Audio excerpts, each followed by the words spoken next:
How about it? Get ready. Hey, can you record this on your iPhone? You think I'm a techie? Yeah, thanks. That's what we need. Facebook Live. Okay. There we go. Okay, the August 3rd meeting of the Economic Development Committee meeting will come to order. Courtesy of the floor.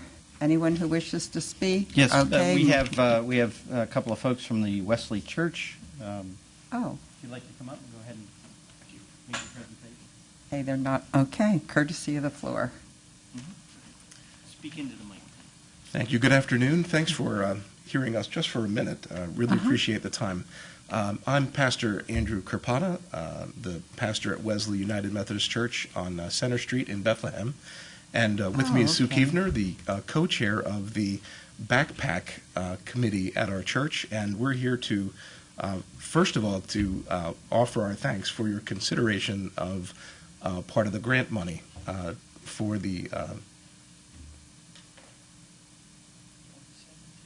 there it is, 2017 Community Development Block Grant application. So I'm sorry, I'm not too versed in this, but we wanted to thank you for considering that. We had a wonderful year last year, and this year is no exception. And I can't imagine what next year will be with a grant on our side. A special thanks to Councilman Dietz for making us aware of that and giving us an opportunity to speak to that. And I'd turn the microphone over to Mrs. Kievner, so she can tell you a little bit more about the program. Okay. Hello. Hi. You don't remember me, but you taught me, and many years ago. I tell you that every time I see you. They say. Oh.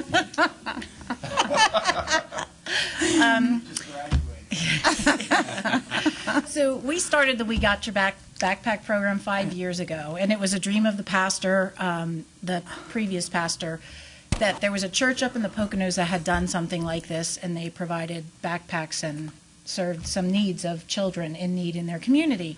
And so he said, you know, can you do this? And I said, okay. So I did some research. I reached out to some nonprofits, and the first year we gave out 700 filled backpacks to children in need. And not only do we provide the backpacks, but we provide them with health screenings, vision screenings. St. Luke's Hospital is a part of it. We reached out to all of the hair schools that are in the community, and they come and they do haircuts for the children. Unfortunately, we only have 4 hours, and they can only do about 250 to 300 haircuts, but they work their tails off the entire time they're there. So it's a phenomenal event. One of the greatest needs that we've discovered, you know, school budgets are low, kids need to buy their own school supplies, so that was our first idea. And somebody in the room said, what about socks and underwear? I know children go to school and sometimes they don't have it, or their socks that they wear are black, and so we've always supplied socks and underwear. First year, we ran out of socks and underwear in the first hour. Second year, we had more, still ran out in the first hour. Last year, we ran out probably in the third hour, but we only had small sizes. So we're doing a bigger push to try to provide more socks and underwear for the children. We actually open up every package that we get donated to us and put 4 of them in a Ziploc bag and label it, and we have this phenomenal system. And so the families that are coming every year, they actually start to come into the building first to get their haircut ticket and to get their socks and underwear, and then they go in the line to get the backpacks off the bus. It's a phenomenal thing, and if you have time to visit us on August 19th, Matt will be out there directing traffic, and so he'll show you where to park. If you want to volunteer, give me a call.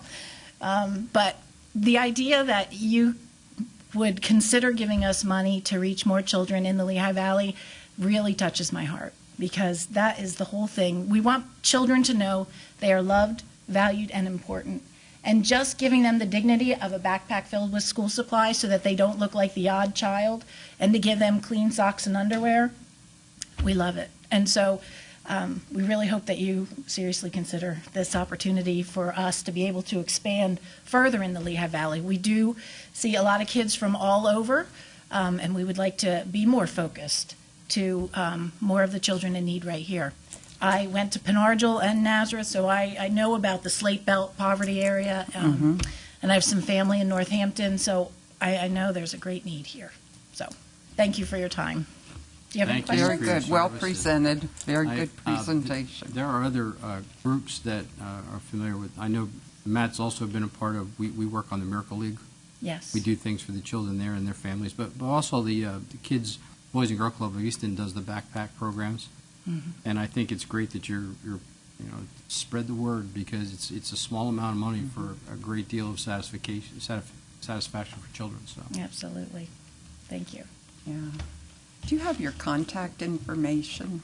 Do you? she just We'll wants get to know it. what year you graduated. Has nothing to do with.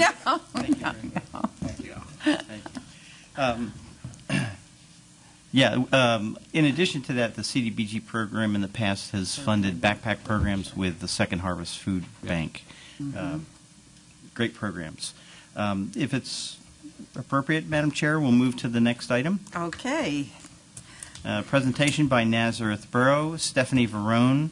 I have to tell you that we went on a monitoring visit, and we were just blown away by how amazing this operation is. And so we asked Stephanie to come up and kind of give you guys a sense of it. I'd like to tell you success stories when we come first thing, and this is really a success story. Okay, you're good. Hi. Hi. Thank you for inviting us here. You know, we're kind of the little engine that could, Nazareth, compared to some of the bigger urban cities, and we don't quite get as much, but just as valid and important. And I represent Nazareth downtown, but I work for an organization called the Nazareth Economic Development Commission. And that's a group of people who had volunteered to get revitalization done in the Nazareth downtown shopping district for several years, but realized they had great intentions, but they needed feet on the street. They needed the engine to move these ideas and to follow through on them. So about 3.5 years ago, I was selected to have that position. It started as a 20-hour position, then it went to 25 hours, and now we're up to 30 hours a week. And the impact on the community has been tremendous, just knowing that there's this one voice who can represent Nazareth and speak the language, or at least the mission that we want to get out there. But first we had to build it. So I have Tina Smith here with me today. She sits on our board. It's just one indication of the people on our board and how closely we work with the community. We work with the school system and Dr. Riker. We work with the Nazareth Bat Chamber very closely. We kind of are the hub of all that's happening in Nazareth, and we are a nonprofit. So you can trust us that we want to do the right thing. So the first thing we decided to do is defined a shopping district, because when you drove into Little Nazareth, you didn't know where it was. So I had these banners designed and created and sold them to the businesses, and they were very, very well received, and we ran 40 of them. I'll show you on the PowerPoint, actually. So we decided we need to brand Nazareth. I have a degree in marketing, but I come from sales. A couple people didn't like that about me. Not having an economic development background necessarily, but to me, Nazareth was a business that needed to be promoted again. It was kind of stagnant, and a lot of people in Nazareth felt like, well, it's not broken, so don't fix it. Well, in my world, if it's declining, it's broken, and if it's not inclining, if it's not increasing, then it is broken. We've got to keep it growing. So we decided as a board that we would start to visually, aesthetically make the town look good. So we created these banners, had it approved with Borough Council, and we lined the street with 40 of these. It was so successful that the businesses wanted more. And then we had to go to Med-Ed, because we didn't own all the poles, and get that done. So this took a good year to hang these little banners. But we got it done. We finally got it done, and that was the start of it. The second thing that we did was to create a website that's all about Nazareth. I mean, certainly Nazareth Now is not a unique name. You hear Easton Now, but basically it's an adjective that says what's going on right now, what's current. So I designed this website for us, and when you go to this website, you can learn about the farmers market, you can learn about new store openings, you can learn about anything that's going on on any given weekend. So, we have a lot of events in Nazareth that we're proud of. We have Martin on Main, we have a tree lighting, we have Bike Fest, we have this amazing food truck festival that Tina created with her chamber, and we anniversaried it this year. And that event brought in over about 3,000 people. Martin on Main this weekend, come out if you can. That'll bring about 4,000 or 5,000 people. So we wanted people to think, well, I have Saturday free. I know Bethlehem has something going on. I know Easton has something going on. Maybe Nazareth has something going on too, and we can swing by there. So this is where you go for all that's new and happening. Next, the Nazareth Farmers Market, and I really do credit this department for teaching me about that. They came when I worked with Diane Donaher and Mark Hartney and this staff. I said, what do you want? What do you see? What should I do to help build community? And farmers markets were on the top of their list, and they were right.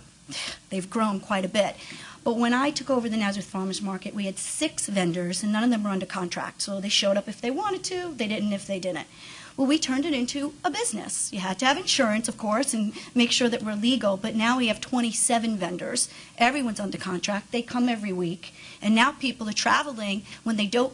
We are up against Easton, by the way. We have the worst day to be on. It's a Saturday. But if you don't want to travel to Easton for the day and you want to just get in and out real quick, you can come to Nazareth, and we have live entertainment, we have kids' activities, and we've tripled the size of that market. In doing that, it's located right in our circle.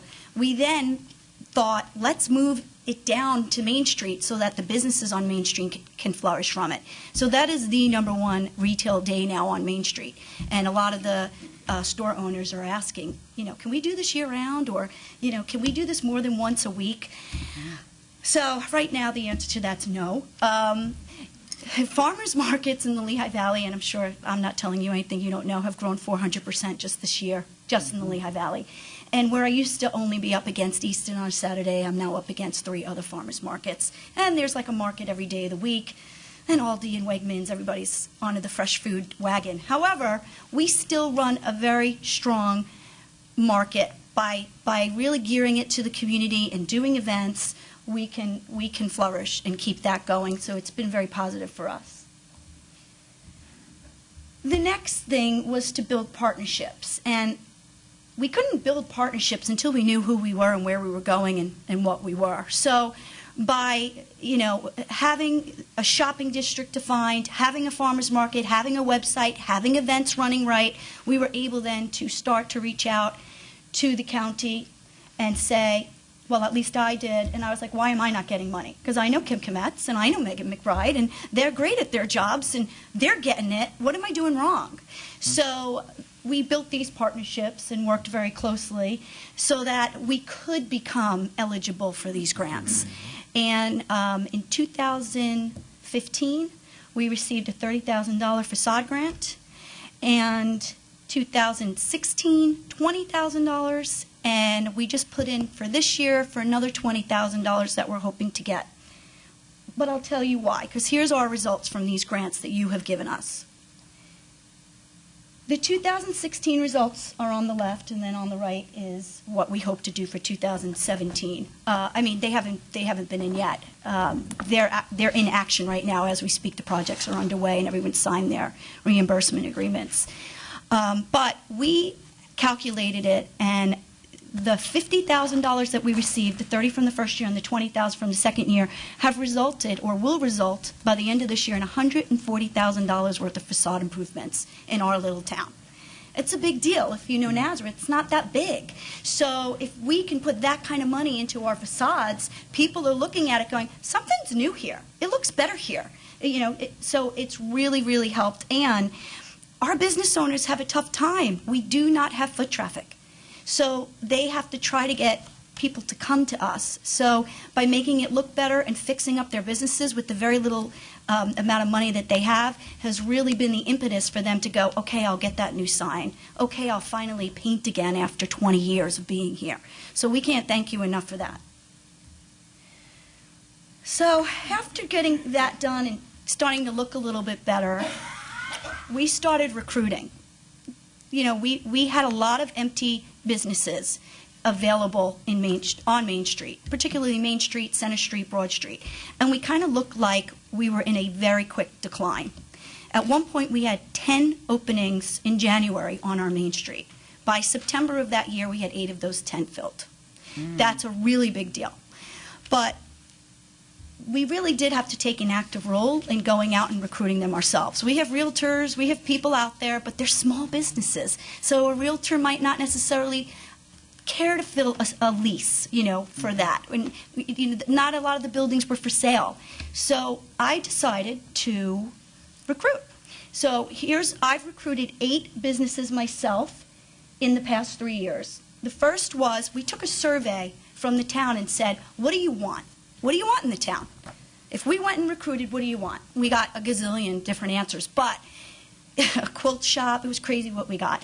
And I said, okay, we'll file that away for 10 years from now. But it was a cafe. So the first thing I recruited was a cafe. That's the Espresso Cafe. And the way we got that was I went to 2 of the key businesses in town and asked them to join forces because I knew they had money and their businesses were successful, and to please put something on the Main Street, just a coffee shop. They did. Once we got the coffee shop, I then got a gallery because I think that, we could be a little New Hope. We're not going to be a Bethlehem. We're not big like a Bethlehem, but we can be a quaint, historic 3 blocks of a New Hope, or 1 big block of a Bethlehem, if you'd rather me keep it in Northampton County. So we got a gallery. Again, a very big hit for us aesthetically because our stores on Main Street are like pest control stores where they had giant ants in the window. I'm like, what? How do I work with this? Another store had a giant pig's butt in the window. And I'm like, what is happening aesthetically? So it was the challenge. So what we did was we just kept putting better things in, hoping that would raise the bar. So the next thing we recruited was the run-in. I went to Emmaus. Our Y is the #1 largest Y in the Valley. We have 5,600 members, although I just met with the new director, and she said it's up to 6,100. So I went to a running store in Emmaus. They're beautiful. I'm sure you've been there. And said, why not come to Nazareth, 3 doors down from the Y? Right. So it was trying to figure out if we did bring a business here, what could make it? Because the worst thing would be to just put anybody in and then they die. And then we look like nothing's working. So we put the run-in there. And then after that, I got a deli, and then a boutique, Smooch, on Main, which I suppose I'm supposed to tell you that's my boutique. I decided to build a boutique in the town, put my money where my mouth is. So Smooch is our first boutique in town. But really, we were going for brew pubs. I've been working with 2 brew pubs for 2 years now. And everyone behind the scenes, like, what's going on? Nothing's good. Everything was going on every day. But to get a brew pub in, we needed a parking lot, and we didn't have one. So by recruiting those 5 businesses, I was able to push Borough Council's hand in building the municipal parking lot. Because the minute you go to recruit a brew pub, they know their demographics. They're about to spend $500,000. They're like, how many people live here, and how much parking do we have? So we built the parking lot, which was great. After that, I was able to land 2 brew pubs. One will open in 6 months. They've been paying rent for 6 months, but it's in an old building. But they just got their permit on July 12th. The name of that brew pub will be the Kerrigans. They may change that name, so right now the Kerrigans are the owners, but they're looking to trademark something. So they will open December if we're lucky, but January the latest. But then there was another gentleman that I've been working with for 2 years, and he builds brew pubs. He built the Dogfish in Rehoboth. He built Twin Rivers. He's a young hotshot. He knows what he's doing, and I wanted him. I wanted him to come to Nazareth because you can't beat at least what we can give you per square foot. I mean, that at least I know I have. And these craft breweries have a cult following. People will travel for their beer if it's good, and that's what we need. We need to get people to travel to Nazareth. So they will be opening, it could be 60 days, if not 90 days. But he just signed a lease. Both those businesses signed 10-year leases each. They're here to stay. They're $500,000 investments. And I think that this is really going to turn Nazareth a bit now. Now we're talking. Now we're going to have food, craft beer, some boutiques, some delis, and now, then we'll expand from there. But that's where we're at to date. The metrics, I know a lot of people don't want to hear just talk. Here's the metrics. Of the 8 businesses I recruited, $797,000 in leases were signed, and over $2 million worth of investments have been brought in from the 8 recruitments. Now, some other businesses have come to Nazareth just because they saw these other businesses opening. They're like, what's going on there? So the ball's definitely rolling. There's our parking lot. And then, of course, the other strategy for us branding Nazareth is how can I get us in the news? I think all of us know we don't get a lot of good press in Nazareth. We've had a couple issues. But, you know, they've cloned me the cheerleader, and I don't even take offense at that. I like that, actually. Because if I have to be the positive voice and you see me as a cheerleader at my age, I'm flattered. I'm so flattered. Really, I am. But I will do whatever it takes to get something positive in the news. And I work with 69 News, Express Times, Morning Call. I have all those editors on speed dial. And you'll see actually a very big article coming up next week in the Express Times about Birthright Brewery that's going on Main Street. That's a 4,700 square foot brewery, by the way. The other brewery will be 2,200 square feet. And then lastly, with the NEDC, I manage about 6 events a year just for the NEDC so that they know we're giving back to the community. We do Christmas in Nazareth. We do Small Business Saturday on Main Street now. We do a pet parade to keep us current and fun. But because of our close rapport with the Nazareth Bath Chamber, Tina includes us, and we gratefully help her with Martin on Main and the Bike Fest and the tree lighting. So, and the NEDC is viewed as an arm of Borough Council. I report into Borough Council. I report into the mayor. They contribute $20,000 to me a year. And your 15 is the other part of it. And then we've gotten some small other donations, but basically it buys about 28 hours a week for me, all that money together. It's not a whole lot of hours, although I work a whole lot more, but at least it keeps it going. So that's NEDC. Thank you, Excellent. Good presentation. Thank Very you. nice. We're just going to change. I'm exhausted from hearing You can see why we were We're so tired impressed. from listening Tired. to Can we you. take 5 We minutes? went to a meeting and we really hadn't heard anything for a while, and we're like, geez, we hope we don't have to shut down this facade program. And then we see $2 million in investment and, you know, $29,000 here and $104,000 there, and it's like, holy crow, these people are really doing economic development. It's amazing, and it's great, and it's bringing 34 jobs in, and the enthusiasm level is hard to get anywhere near because I don't think she touches the ground when she walks. I think she's Can I, just serious, just for a second, do you guys run into the Nazareth Cultural and Arts Commission? Is there, like, do you guys work with them? Okay. Nazareth Center for the Arts, it's a total separate entity. Okay. But the two nonprofit organizations do things together. As a matter of fact, our Nazareth Economic Development Commission, our meetings are held inside the Arts Center. Okay. There's a lot of that going on. And they advertise for them. That's very active. That has a lot of neat stuff going on. But it's all part of the synergy Yeah. of the whole. Everybody will be out and present Saturday at Martin on Main. Not to tell you that you're on the right track, but I have 2 children in their 30s. And, you know, what they've been telling me for a long time is really they, you know, and it's just what everybody else knows. Nazareth has to have the parking solved, and it has to have a couple things that are going to draw people in, like brew pubs. And then once that's in, then you're going to see the loft apartments and the silk mill and everything going up. So, man, I just think you're on the right track. Well, the apartment building, the old Lincoln Textile, is already underway with the Yeah. apartments. And DLP has that new building on Belvedere, right across the street from the barber shops. And then the hotel, I'm telling you everything you know, but the Hotel Bethlehem, our Hotel Nazareth, the furniture store, yeah, which is, we all know, that's pretty cool. Well, the brew pub that's on Main Street, we're breaking into, the furniture store became available. Yes. Mm-hmm. And that's when I called that guy and said, you've got to come see this space. So he's taking the run-in, but they're breaking through the wall into the furniture store to give him the 46 Yeah, I know, yeah. square There you feet. go. So that's going to be a nice big presence. But then the other side of the furniture store on Belvedere is still empty. Yeah. How many small businesses? You said you gave out 80 business banners. So how many small business, I'm just curious, how many on that main drag? How many? They're not just from the main drag. The banners are from Is the that, borough. is that from everybody? Yeah, Okay. and people outside the borough wanted them, but some were accountants and some were dentists, some were people who just paid in resources, had worked and had a shop there 20 years ago, Yeah. and she wanted her name there. And they're still asking me for more, but like we're out of polls. Because they It's a small town. You're out of polls. I'm out of polls. You can fix that. Thank you, guys. Thank you. You can fix that.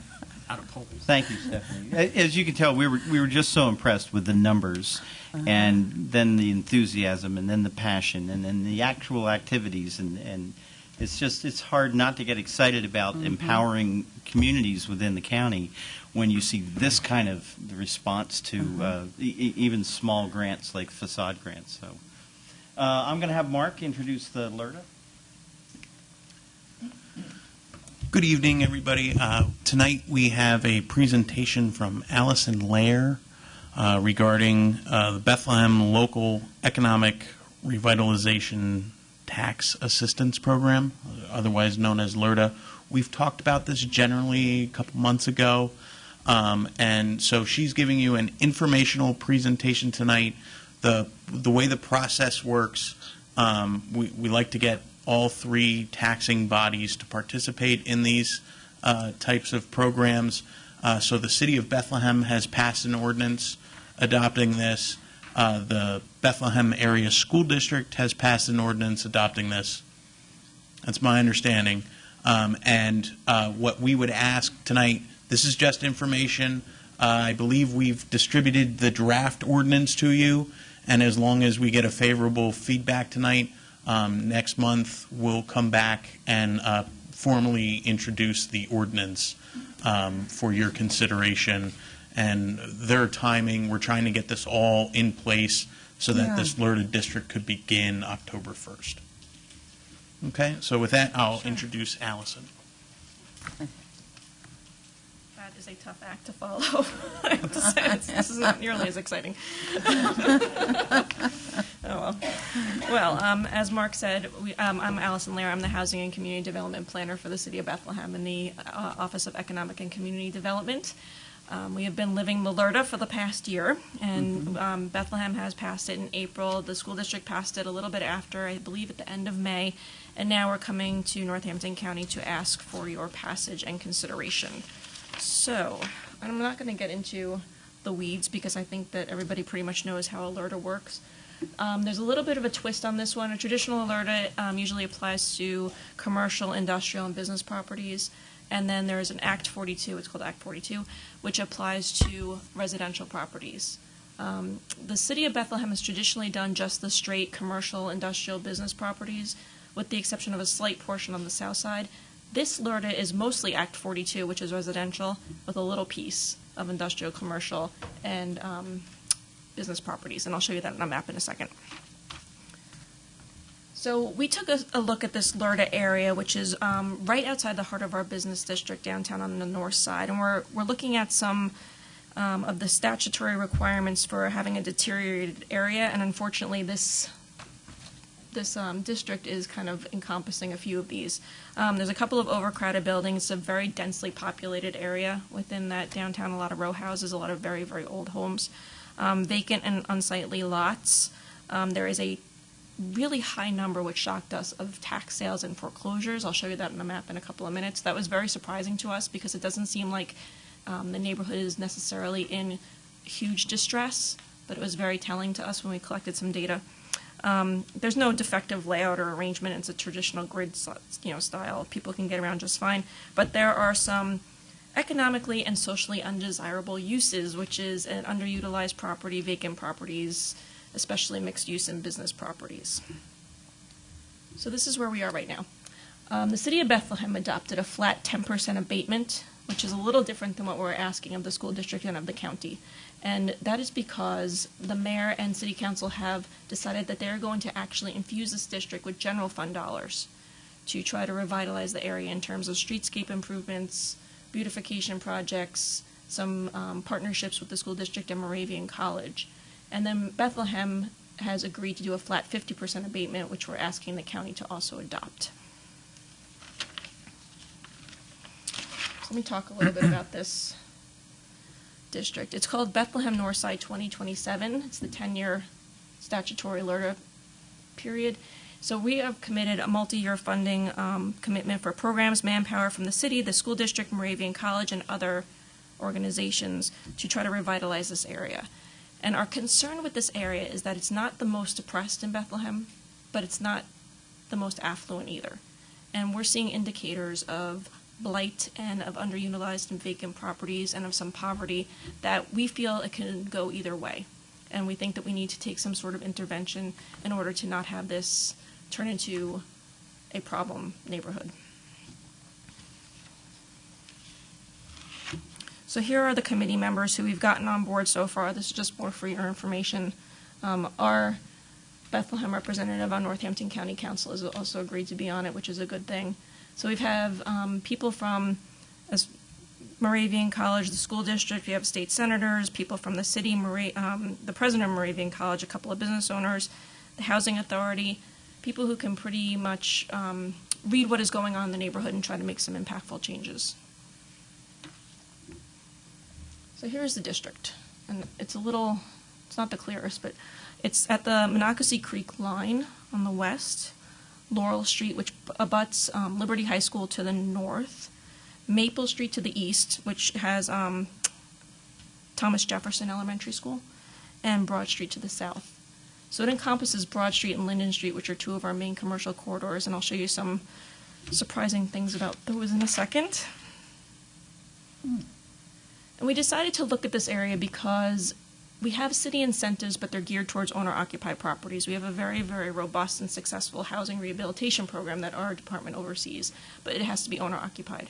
So there's absolutely nothing for landlords to make improvements, and we're not really after rewarding bad landlords, but we're trying to incentivize landlords who try to keep their property in good condition and might need a little bit of help. If you go on the county website, the assessment website, the properties have a C or a D grade. So the building stock is not the greatest. It's degrading. We've done a couple of city walks. They're not in the best shape. And we have some major commercial development, especially in the northwest corner of that LERTA district, that have stalled. There's a silk mill property there. There's a couple of other economic development properties. The developers have come to us saying, they're stalled. We don't really know what to do. We can't get them off the ground. This could be an incentive to get those as taxable properties. And then the last one, you see that 59% of the rental units in this residential area, 59% of the units are rentals. So we're getting a little bit concerned about the transiency of the neighborhood. Dr. Roy is particularly concerned about children switching schools if their housing is not stable, which is why really they're on board with this. And then you can see our zoning overlay. So the light yellow is high density residential. And then you can see the pink is the central business district, so it kind of meshes together. And then you can see the 3 schools, which are either in the district or right outside. And the city conducted a blight study in 2012. This is a little tough to see. The LERTA district is outlined in black, and you can see the overlap between what our consultants found as indicators of blight and this area. So even as early as 2012, they were picking up that there was some sort of decline in this neighborhood. And then this is the thing that really got the school district's attention. These are the schools that are either in the LERTA or the feeder school is Northeast Middle School. These schools feed into Northeast Middle School. This is the increase in students getting free and reduced lunch over the past 10 years. So the lowest increase is 10%. But you can see Liberty High School has gone up by 21%. So there's an indicator that there's some economic distress in that area. And they're working very closely with Moravian College. One of the schools is a community school. So they're really interested in bringing the kids along and doing some of these beautification projects in this neighborhood, which is nice. And then these are our sheriff sales and foreclosures in the area. So the sheriff sales were for a year, they're in blue. And the foreclosures are for 4 years, and they're in red. And this is an extremely densely populated area, so when you start seeing these pop up in this area, it's pretty telling that there's something going on in this area that is not where we want it to be going. I want to give you an idea of why we think this is a good time to act. The home values are between $95,000 and about $150,000. So it is not the most distressed area in the city, but we see property values on a downward trend, and there's 208 vacant homes in this district. It's not that big of a district. It's maybe 10 blocks either way, maybe. But it's a desirable area because it's literally blocks from our downtown, which everybody loves, the historic downtown and the festival grounds and everything going on next week. But we think that it could really appeal to people starting out or people with families if it was uplifted a little bit. And then this is our commercial corridor. This is Linden and Broad. This was done last summer by one of our interns. And you can see the vacancies. So we have a ton of mixed-use property along both. They're substantial vacancies. Certified blighted is the Boyd Theater, you can see there. And then the green is purely commercial properties, which is an unhealthy amount of vacancies for a major commercial corridor in the city. So here are the major economic development opportunities, and we have the residential portion, but these are the opportunities that we think with a little incentivization could really do something and be brought back to the tax rolls. There's the Miller Wholesale Building, which is in the middle, and then the Silk Mill, which is in the far northwest corner, and the Kunzman's Building on Broad Street. All three kind of fits and starts with these, and we feel like we really need to give them a boost to get them back and taxable, earning some money for the municipalities. And these are your residential assessments. So again, you're not talking about extremely expensive homes. The average assessment is $39,000. And I understand that triggering a new assessment would be the addition of square footage. It would take some sort of major renovation. But anecdotally, I've had 3 calls to our office since this was advertised. People looking, saying, I bought a house and I want to add an addition, or I want to do something else. Can you tell me about the LERTA? Which is kind of a good thing, that people are paying attention and interested.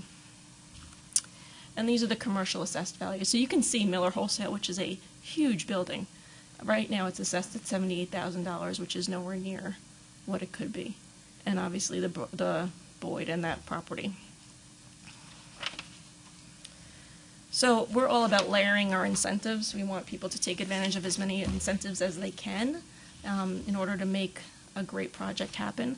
So we have a housing rehab program that I spoke about, but that is only for owner-occupied improvements. This would be something that we would open up to rental homes, and as I think all of us in economic development know, rentals tend to be some of the most problematic homes that you have around. And then we have an exterior building improvement loan, which is $60,000 for exterior building improvements. We have deconversion funds, which we think is a very good incentive for this district. Some of these are chopped up into apartments. We'd like to offer funding for people to buy these homes and deconvert them through CDBG funds.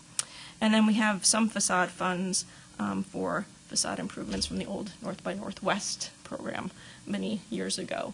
But this is just something that we can offer as another tool. It's not going to be the magic bullet, but it's something else that we can offer to people to incentivize them to kind of pull this neighborhood back from maybe a little bit of decline. So I have submitted the draft ordinance to Mark, and if you have questions, I'll take them. So what do you attribute to the decline? And so, obviously looking at the LERTA here, if you draw, business in or development there, are you going to pull it out of one of the other communities that's already on a decline? You know what I mean? Yeah, I do. And is that what's happened there? So no, okay. It's actually not. We've had a couple of anecdotal stories told to us, like this business closed because of this business closed. I can't point to anything saying this business went here or they relocated here because of better economics. It hasn't happened. We don't know what's causing the decline. We don't know if it's housing values going up, so people are choosing to rent a smaller apartment, or investors. One of the things that we do know is going to happen is that Moravian is pushing students off campus. They're allowed to live off campus for the first time in 7 years, 8 years.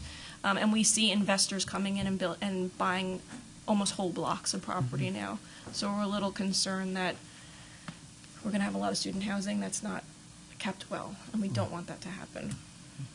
And then, so I do agree with you about not wanting to reward bad landlords, but I do think that so back when I was early 20s, I did some real estate investing in Allentown, and they had basically run through the same programs, the deconverting and all that stuff. Yep. And I bought properties based on almost a presentation like this. And the bad thing was, so I bought 4 units. It was going to be $5,000 for every unit you got rid of.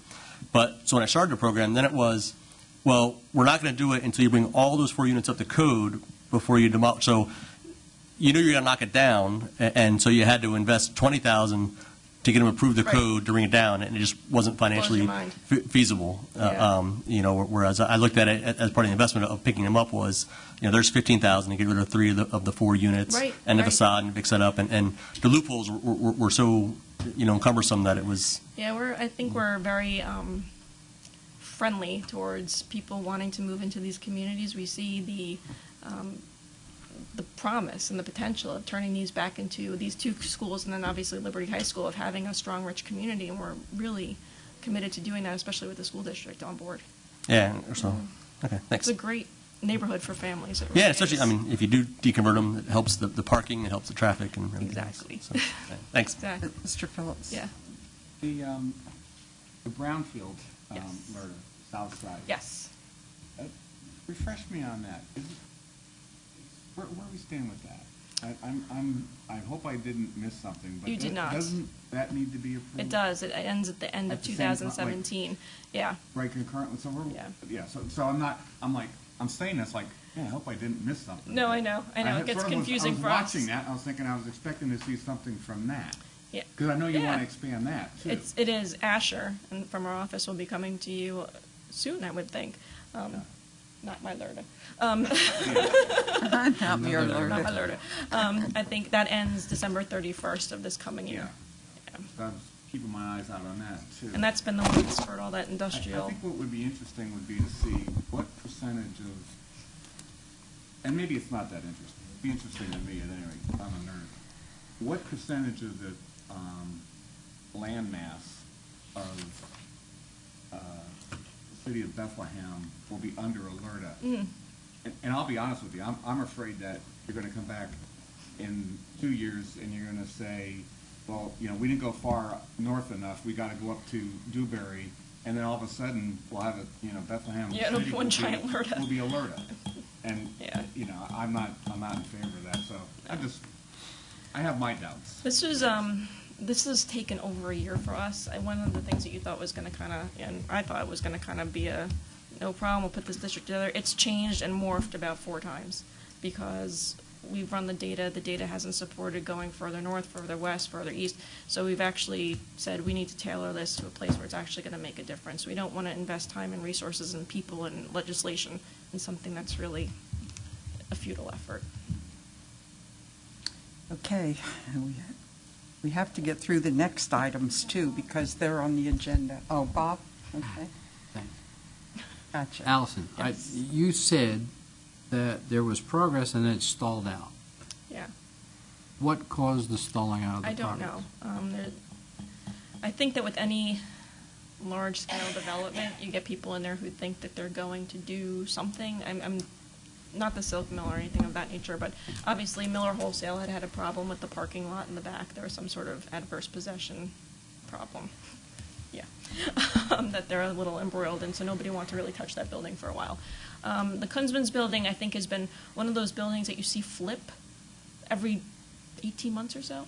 There's something different in there, and now we think that there's a stable developer who really has an idea and that maybe there's going to be something permanent and structured, but I think it's just people think they can come in and do something, and maybe they're not as ready as they thought they were. I guess I was getting to is that the governance of watching that progress, the stages of it to say, okay, you're at this stage, are you having issues? What are there problems? They weren't even there They're yet. not. There's nothing in place. Okay. No, they were just floating ideas, trying to get financing. Sometimes they buy the building and then cobble the financing after. And, Okay. yeah. Just one quick question. Then what will we be introducing? Just this district or the entire? Yes, just this because they run on 2 separate. It's 2 separate Two learners. separate. Asher will be in with the next one. 2 separate districts and Okay. 2 separate dates. Well, that was my question, John, if I don't mind. I was thinking, and I don't care either way, I was thinking they're going to be, bundled, which Yeah. actually makes it easier for me, because I'm sort of more in favor in a brownfield kind of environment than a residential. As am I. It's easier for me. Well, Mr. You Phillips, break it up. if I may, the LERTA that they're renewing in the brownfield has been very successful, and it's just about completely built out. So that's completely irrelevant to what they're trying to do here. You want to talk about the size of a LERTA? A couple years ago, we approved one in Easton, the size of the whole darn town. Yeah. And Bethlehem doesn't come back and ask for things all the time, even though we, do provide most of the taxes for the county. And, this is a blighted area. I lived in that area years ago, and I moved out. Why things started and stopped, 3 little initials, NIS. We've had people move out to Allentown. We got people get poached. They're not going to say it out loud in public because of what, that brings. Mm-hmm. But there's a lot of things going on. And being on a zoning board in Bethlehem for years, as you start turning these things and converting them into apartments and you have your parking problems, people move out because the kind of people who move in are not the ones you want to have as your neighbors. So, you become, that's why it's declining. If we could get it back to single, I loved living over in that part of town. 20 years ago, 25 years ago, you could walk everywhere. It was great.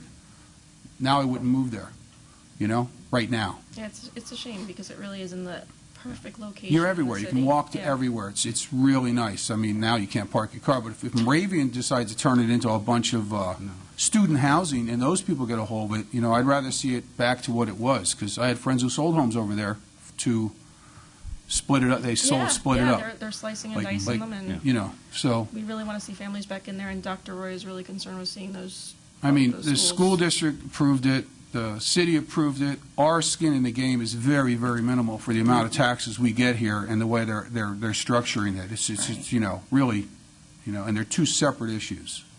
The No, I'm brownfield's not a wholly, complaining totally about different issue. that's why I actually said I'm happy that they're 2 separate issues. Because Yeah. I address them as Yeah. I think of them as 2 separate issues. But Ken, you said the about hypothetical that Bethleham's NIS. going to come back and grow it and grow it and grow it. Heck, you didn't come back. You guys pulled it 3 times, I think, or something, We because did. you didn't like We the did. We size just of it, didn't- or you We made it just couldn't smaller. get it right. We wanted to make sure. They're not just making it to make the whole thing tax can't- evaded. They pulled it because they added to it. They added to the Moravian. Yeah, they added a little bit they by didn't Moravian. pull it to reduce it. Yeah, they to pulled Moravian, it to Moravian add it. asked to add to it. Yeah, that's Moravian right. College, But it asked. sounded like you said Yeah. that they pulled it to reduce it. They didn't. They pulled it to add to it. And what you said about the NIS poaching, well, that's true. And Yeah. this whole goes into this thing of the government picking winners and losers. Well, I think it doesn't go to winners and losers. This is a school district, and the city of Bethlehem has much more skin in the game on lowering their taxes and doing this than the county does. So, we have to move on. Okay, Allison, thank you so much. We have a lot of time to discuss it. Yeah. Okay. Community development block grants. Yeah, we have 3 resolutions that we have to deal with. The Community Development Block Grant Annual Action Plan, which Frank is going to come up and rapidly go through. Then we have, as part of that, there were 5 projects that we just weren't going to be able to fund. So we request the permission to reach out to our CIPP program, which is funded through table games, and use 50% of the cost for those projects from the CIPP program, and then the other 50% from the CDBG. So that's the second issue. And then because of the council's generosity last year, we were able to position ourselves to be able to reach out for a $150,000 ESG grant, an emergency solutions grant, as they call it. It's a grant to help us put together $300,000 worth of impact for homelessness and prevention and a lot of other affordable housing activities. So I'm going to ask Frank to come up and fly through this because we need to respect the council's time and the committee's time. Thank you, Frank. Mm-hmm. Good evening, council members. We're asking you to pass the resolution for the 2017 approval of the annual action plan. This will be the final step. We did a planning process. We held public meetings. We analyzed our data, and we reviewed the county's comprehensive plans. We requested application. We ran a full request for proposal process. We've got a tremendous amount of applications that came in. Of course, it was more than what we had. But we narrowed that down, and we presented last time all the the applications that we felt and the funding levels that we felt were worthy. Your approval of the action plan will allow us to ask HUD for the $1,383,422 in funding that's available to us. And as the director has said, we're using this year's action plan to match some CIPP grants and also to apply for ESG funding. So we're using this money in we feel, a very creative way, and we're also using it to fund a number of county agencies also. So we hope that you pass this resolution, and hope you like the way we used your CDBG money in the communities this year. Thank you. Thank you.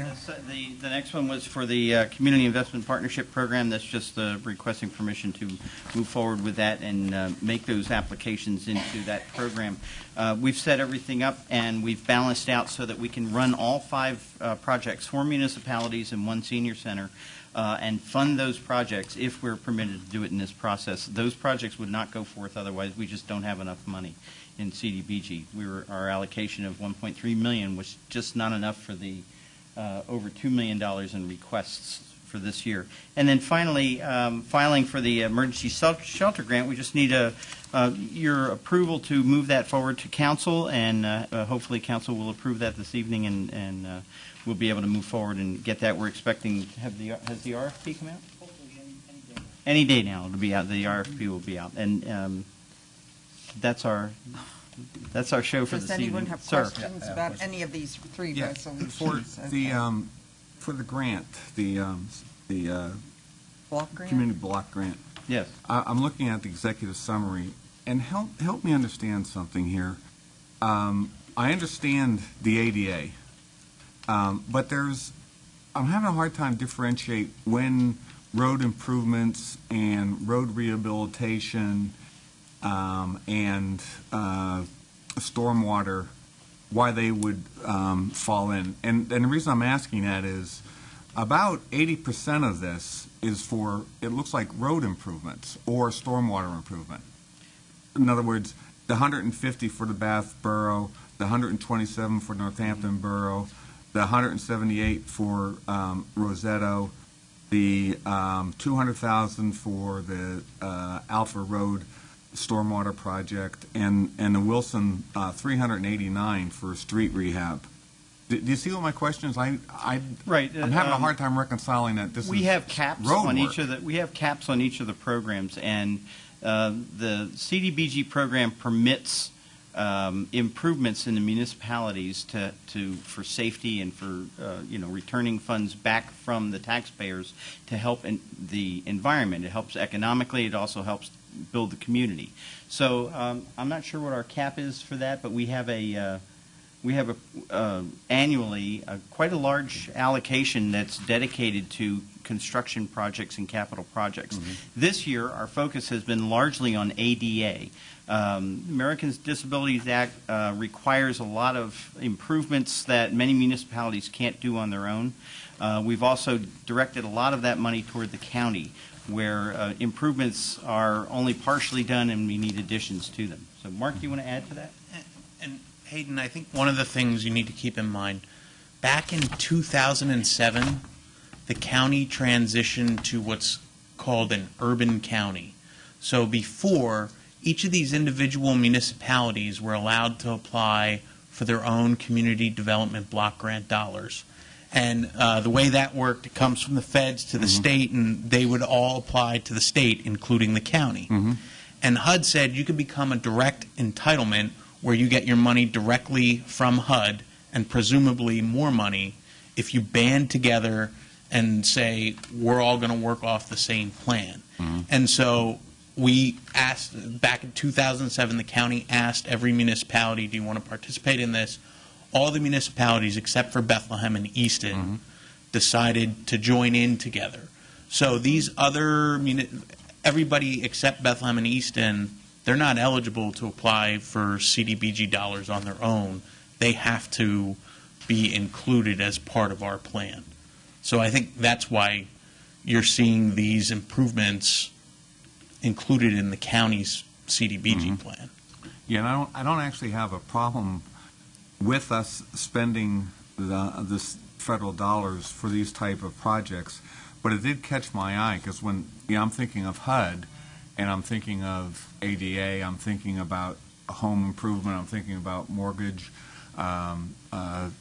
relief and things of that nature. And when I see like Alpha Road and Wind Gap, we're putting in, and I'm like, what the heck? And most of these improvements, so you can fund a variety of activities with CDBG dollars, but it has to occur in low to moderate income census tracts as designated by HUD.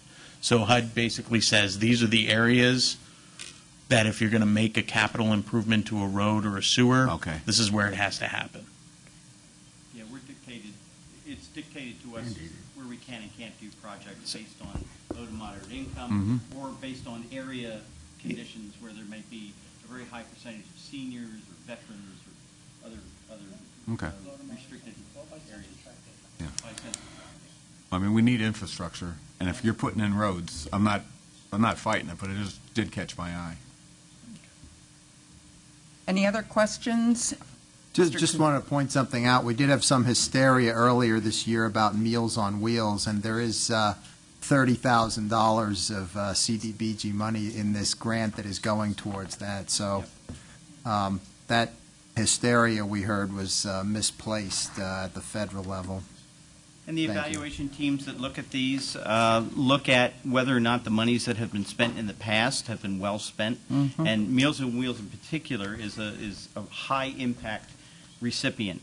We get lots of bang for the buck when in funding them, and they always do a great job. And we do it with Meals on Wheels of Northampton County, and they've just been amazing in development. In fact, they had to increase their refrigeration and freezing capabilities this year because they had a 47% increase in the number of meals that had to go out. So the need is certainly there, and if we can help fulfill the need with even a modest grant of $30,000 or $50,000, it's really comforting to know that we can do that. So our request, Madam Chair, would be to have the committee approve the three requests and push them on to council, if you would, please. Any objections? Anybody motion? Sure. Sure. So the resolution, Tim, the last whereas, it talks about substantially amending past annual action plans to reallocate uncommitted funds to support current needs. So we're allocating $1.3 million here that we're getting for the Fed this year. An additional $107,000 that was in previous years but was unspent. Many of the projects closed early. They didn't need all the funding. It sat in those years. We've pulled them forward. Frank has worked with HUD to make sure that they get pulled forward to years closer, like 2010, 2014, and close out all those previous years. Now, that leaves us with about $107,000 that we can reprogram. And so it's that reprogramming money especially that's targeting the ADA activities. So that's in that one That's in addition to the 1.3. Oh, it's an addition? Yes. Yeah, the 1.3 was our allocation. We were that's what I thought. 10,000 under from last year, I think. 11,000 under from last year, but our allocation was 1.3 and change last year. And we got to reprogram a substantial amount of money last year, but we didn't clean it all up. Yeah. Frank, fortunately, has the experience and has the contacts, and with our consultants, we've been able to work with HUD to move things up into more recent years, to clean out and close out the previous activities. And now, with this extra money, we can do the extra projects. Because you know, from how I've been talking to y'all, and you're a kindred spirit. I'm not saying that that you're doing it because of me, but I like to have these things clean, closed out, monitored. That's and our we're hope, done is that with we it. can do that, and then year after year, we'll be delighted to just come to you and say, "Yep, this is it." Yeah. Right. Okay. That's all I have. Any other questions? Do I have a motion to move these forward to council? Second. Okay. Okay. It's unanimous. And we'll reserve any additional information to the next presentation. So thank you very much. Thank you very much. Have a good evening. Exciting evening. Uh-oh. The Affordable Housing Trust Fund grant is currently open until September 15th. These are for projects that expand, preserve, create new affordable housing within the county. If any of your constituents want to apply or need help applying, tell them to contact the department, and we'll be happy to assist them. But those grant applications are open until September 15th. Affordable Housing Trust Fund grants. John, Mr. Kusick. I had a separate issue. Stuff's on the website, too, our guidelines. Mr. Hurlinger, maybe you could clear it up. Recently, there was a federal indictment of an economic development attorney here in the Yes. Lehigh Valley. What, if any, relationships does the county of Northampton have with that individual and/or his firm that you're aware To my of? knowledge, we have no direct relationships with that individual. He may have attended an IDA meeting in the past, but his firm does not represent the Industrial Development Authority. His firm does have a representation on the Gaming Authority, but he himself is not the representative. Graham is our representative for that. And the only other interaction that I know of would be John Lucius, who's been working with the P3 project. Mr. Allenson has not interacted with us or with, so far as I know, with any of the organizations that we administrate or that we participate in. GPA, IDA? GPA, IDA, none of those. Higher ed, any of those? He may have in the past, but I don't think he does now. Norris McLaughlin is the solicitor to the general purpose. And the Gaming Authority just reasserted that its relationship is with the firm, not with that individual. Okay, just wanted to clarify that. Yeah, Scott Thank you. sat on the Gaming Authority for years. He sat on a lot of boards years ago. Yeah. But when this That happened, was in the past, yeah. when this happened, he Sure. came off all the boards. Right around the same time. Yeah. So we have no relationship with him. He not with us. So that's good to hear. Another Thank question.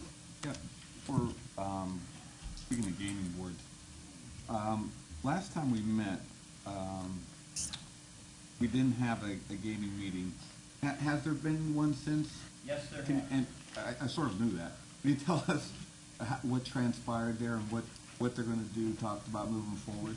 yeah, they discussed whether they should move forward with a round one.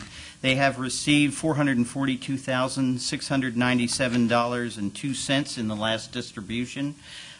This upcoming distribution, we got a note from Duran in Fiscal Affairs, who said that he's been in touch with the Department of Revenue, and the expectation for this next distribution for the slots for the authority will be in the area of $302,188. We tend to not assume anything. We wait till the check shows up, and usually Duran's pretty right. He's pretty close, or if not, right on the button. But if that's the case, then when the second check comes, assuming it does come, the authority will have $744,984 and change. At their meeting, they decided that prudence is the best course of action, and so they chose not to run a round one. Mr. Graham actually said that there is a possibility that if the legislation in the budget is written as such, they could actually take money back. But he said, regardless, until the legislature fixes the problem, this is essentially ill-gotten gains. So, because it received by unconstitutional means, as defined by the state Supreme Court. So they thought it would be prudent. The Gaming Authority thought it would be prudent to do nothing at this point.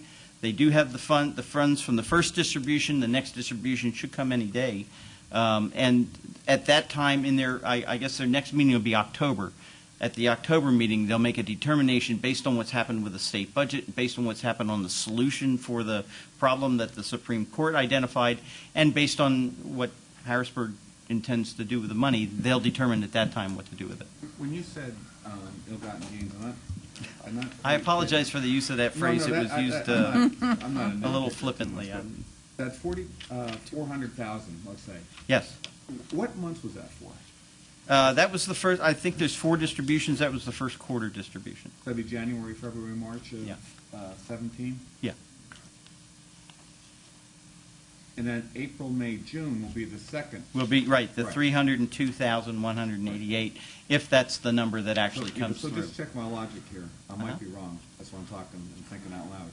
But all that money, that 700,000, Right. would have been given to us through the Supreme Court decision. So that would definitely be that would be ours under the Supreme Court decision. Graham seemed to think that that because the solution has not been provided yet to the unconstitutionality of how that money is brought in from the casino, that theoretically the money could be determined to have come in an unconstitutional way, and therefore it would be subject to recall. Because they didn't know, and because nobody had a solid here's what's going to happen to lay out, they just thought it would be prudent to do nothing at this point and wait for the next distribution and see what happens with the budget. So I think the reason I'm asking that is if we don't start allocating this money to sometime in the fall, beginning of next year, whenever we do it, do the normal rules of distribution apply? Yes, Like, and this actually it money won't get to go the into fall. If the money comes in and it's not allocated as a round one by the end of the year, Yeah. by legislative statute, it goes into the uncommitted fund.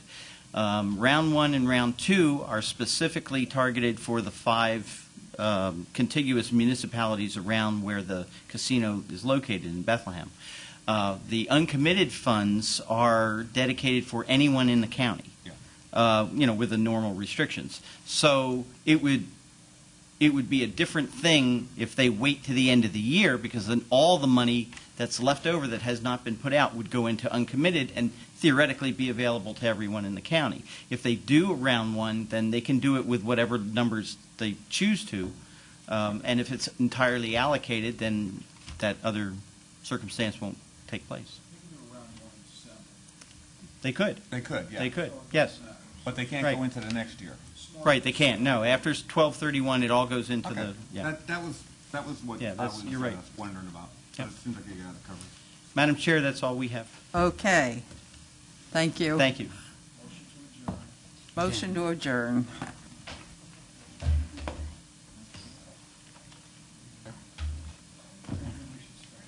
I had 2 pieces of your zucchini bread. Huh? Your zucchini bread is good. Do you know what? It's healthy, too, because I cut the sugar in half. Are you kidding me? No, the sugar is half. And then it's wholly